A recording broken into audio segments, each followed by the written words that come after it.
የአዲስ አበባ ሙስሊም ወጣቶች ካውንስል ምስረታ በአድዋ ድል መታሰቢያ ተካሂዷል። በምስረታ መርሃ ግብሩም የኢትዮጵያ እስልምና ጉዳዮች ጠቅላይ ምክር ቤት ፕሬዝዳንት ሼህ ሀጂ ኢብራሂም ቱፋ፣ የአዲስ አበባ ከተማ ከንቲባ ወይዘሮ አዳነች አበቤን ጨምሮ የእምነቱ መሪዎችና ወጣቶች ተገኝተዋል። በዚሁ የምስረታ መርሃ ግብር ላይ መልእክት ያስተላለፉት የአዲስ አበባ ከተማ ከንቲባ ወይዘሮ አዳነች አበቤ ወጣቶች ለሰላም፣ ለልማት፣ ለአብሮነት እንዲሁም ለላቀ ተግባር መደራጀታቸው ይበል የሚያሰኝ ተግባር ነው በማለት ፈጣሪውን የሚፈራ ና ለአብሮነት የሚተጋ ትውልድን ለመፍጠር በጋራ መሰባሰቡ የሚበረታታ ነው ብለዋል።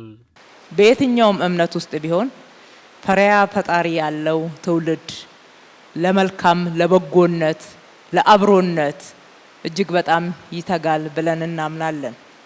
እናንተም ዛሬ ያደረጋችሁት ይሄንኑ ነው። ሃይማኖታዊ ሴታችሁን ጠብቃችሁ የበለጠ ተቀራርባችሁ ለየብቻ ከምትሰሩት በላይ በካውንስል ሰብሰብ ብላችሁ በጋራ ሆናችሁ ስለ ሰላም የበለጠ ልትናገሩ፣ ልታስተምሩ፣ እርስ በርሳችሁም ልትማማሩ፣ ሀገራችሁን ለማልማት፣ ከተማችሁን ለማልማት በበጎነትና በላቀ ተግባር ለሀገር ግንባታ ልትሰሩ ተደራጅታችኋልና ይሄ ይበል የሚያሰኝ ተግባር ነው። የአዲስ አበባ ከተማ አስተዳደርም ያለ ወጣቶች ተሳትፎ፣ ያለ ወጣቶች ቀጥታ ተጠቃሚነት የሚሰሩ ስራዎች ሁሉ ጎደሎ ናቸው ብሎ ያምናል። ለወጣቶች ምቹ የሆነች ከተማን ለመፍጠር ከተማ አስተዳደሩ እየተጋ ነው ያሉት ከንቲባ አዳነች አበቤ ወጣቶች ከፊታቸው ያለውን ተስፋ በመመልከት ለሀገር ልማትና እድገት ያላቸውን ተሳትፎ በማጠናከር የተደራጁበትን ዓላማ ማሳካት እንደሚኖርባቸው አስገንዝበዋል። ከተማችሁን አዲስ አበባ እንደ ስሟ ውብ አበባ፣ ንጹህ፣ ጽዱ፣ ለነዋሪዎች ምቹ የሆነች ከተማ አድርገን ስንገነባት ከማንም በላይ ዋና ተጠቃሚ እናንተ ናችሁ። ነጋችሁ እኛ ባለፍነው መንገድ የሚታይ አይደለም፣ የሚያልፍም አይደለም። የትላንት ዕዳዎች ዛሬ ላይ በጋራ ጥረት እየተራገፉ ለሚቀጥለው ትውልድ ምንዳን እናስሸጋግራለን ስንል ለእናንተ ማለት ነው። እናንተ በዋናነት ተሳትፏችሁን አጠናክራችሁ እነኚህ የተደራጃችሁባቸውን ዓላማዎች በላቀ ተግባር ስትፈጽሙ እዚህ እሴት ላይ ብዙ አዳዲስ ግብአቶችን ትጨምራላችሁ።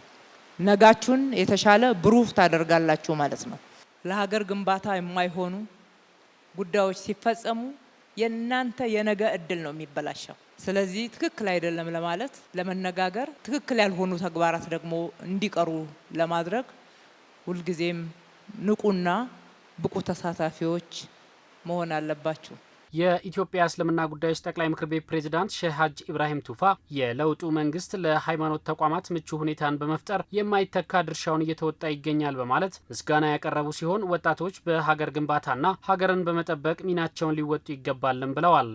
ያለን ነጻነት ያገኘነው ነጻነት በዚህ በለውጡ መንግስታችን ያገኘነው ነጻነት መለም የሽኩሪና ሰለም የሽኩሪላህ እንደሚባለው ሁሉ ሰውን ያላመሰገነ አላህንም አያመሰግንም እንደሚባለው ሁሉ ምስጋናችንም ይቀጥላል፣ ስራችንም ይቀጥላል፣ የያዝናትን ዳሞ መንከባከብ ይቀጥላል።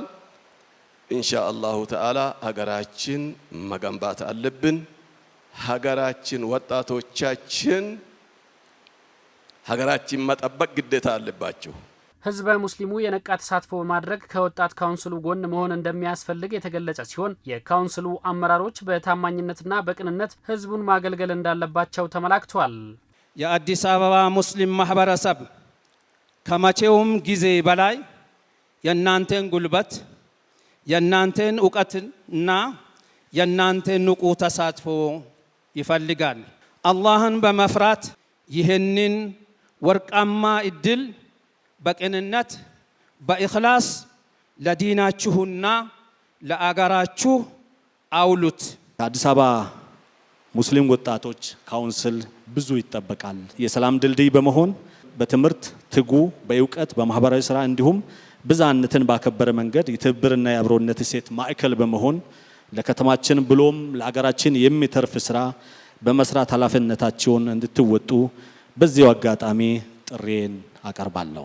የአዲስ አበባ ሙስሊም ወጣቶች ካውንስል ሆነው የተመረጡ አመራሮች ቃለ መሐላ ፈጽመዋል።